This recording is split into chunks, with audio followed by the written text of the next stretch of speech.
Hi, welcome to Sites Family Farms. Tonight we're going to talk a little bit about the Ruth Stout farming method and gardening method, specifically how it's told in the No Work Garden book. I don't know that this is in production, but it is pretty readily available on eBay. That's where we found ours. And there's a lot of information on here, or in here, but today I want to go through and kind of sum up the premise, talk about some pros, some cons, and how we've modified the system to fit our specific needs. So, the basic premise of the Ruth Stout gardening method, it's a no-till method where you will take straw or any kind of garden detritus, and you're going to put that on top of either an existing garden, or you could even do untreated and bare land, or your lawn like we did. And you're going to put that plant matter on top, and as it decomposes, it will create a healthy live soil that just gets better with time and gets deeper with time. It is supposed to choke out almost all weeds. Even if you use hay instead of straw, most of the weeds will not germinate properly. It holds moisture very, very well, but also doesn't keep so much moisture that things start to rot. It was pretty impressive when we started doing it. And then the last part of that premise is that nothing should come out of the garden either. If you do see weeds, with very few exceptions, which we'll talk about shortly, you cut them off and leave them in the garden. At the end of the year, you cut off the stems of all your plants and just leave them in the garden. So, some of the pros with the Ruth Stout method. The first one, for me, is no watering. I hate watering. It was very effective for us this past year. We had no rain for almost a month, and none of our plants suffered because of it. The straw holds in just enough moisture, and it also did not lead to any rotting at the beginning or end of the growing season either. I'm not entirely sure how that works, but it was supposed to, and it did, so I'm not going to give too much thought to it. The next one is minimal weeding, and when I say minimal weeding, I would wait until weeds get to 1.5 feet tall. I would just cut them off and lay them back in the garden bed and move along about my day. Some of the exceptions to that are things like chokeweed or creeping Charlie. The kinds of plants that you find that will replicate like mint will, they will cause problems, and they need to actually be pulled up and removed and choked out the following year. You can try to get it all, but I just don't think it's going to be possible with all those little rhizomes that are left. The fact that I'm never going to find all of them, the way around them, we'll talk about here shortly. So, soil amendments and fertilization. Once you get this established, you shouldn't have to do that at all. We're in the very beginning stages of this. This will be our second full season using this method, and we really have very little fertilizing as is, but the goal is to get to none, and that's a 3 to 5 year process from what I've been able to find from other people.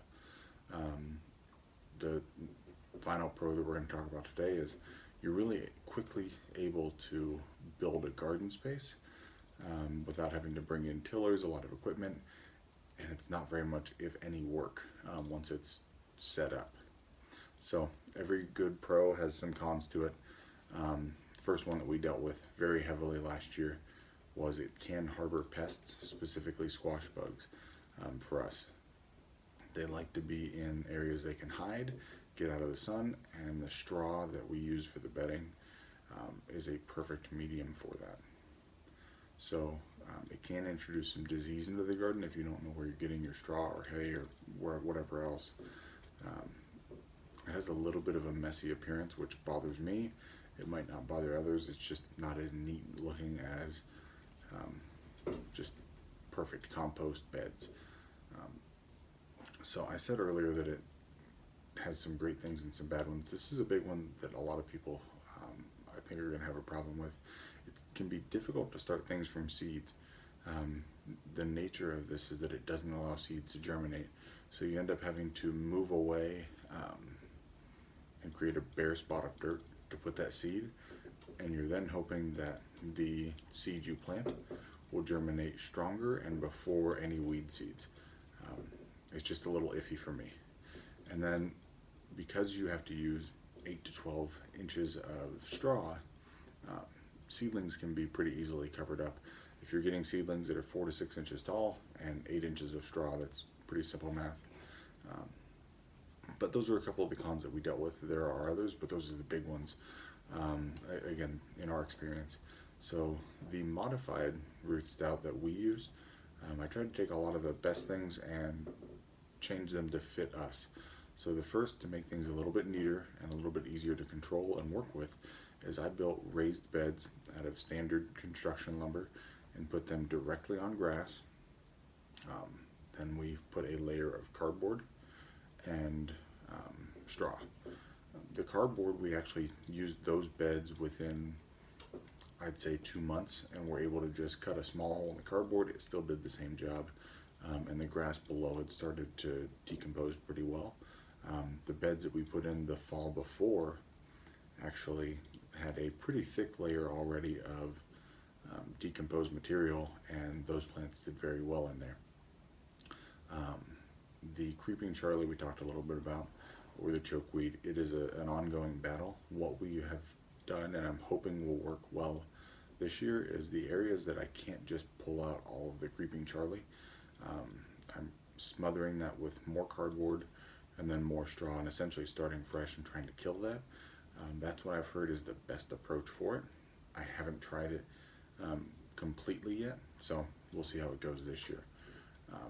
Some of the things that we have a lot of that are are good to use in there, in the garden beds, are straw, ash, and manure.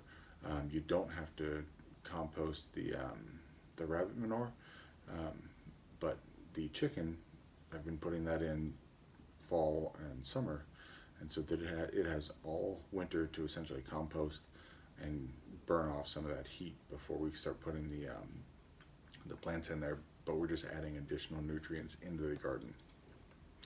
The no watering was a huge benefit for us.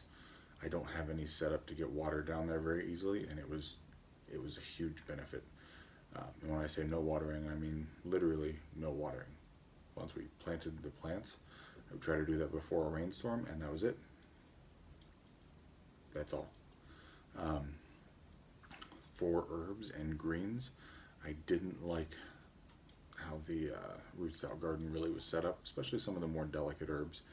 I'm sure they work just fine. It just didn't fit well with how I like things to look and how I like to have access to certain things. So we did put in a couple of small compost beds alongside our Ruth Stout gardens, and it just keeps things a little neater and cleaner for me. I talked earlier about one of the cons is that seedlings can get lost when you plant with this method, and the way that we got around that is we purchased bamboo plant stakes, cut them into about 12-inch sections. Every time I put in a seedling, I put a plant stake next to it, so I knew that if the straw got moved around, there was a seedling under there. Overall, it worked really well for us. We're going to continue with that practice this year, and I hope that it continues to pay dividends as we can build soil. I've held back on planting really any kind of root crop, save potatoes, just because I want to make sure that soil that we're building is nice and loose compared to the compacted yard that we had just 2 years ago. So this is our take on it, like I said, a modified Ruth Stout method. I'm interested to hear your thoughts. Thanks.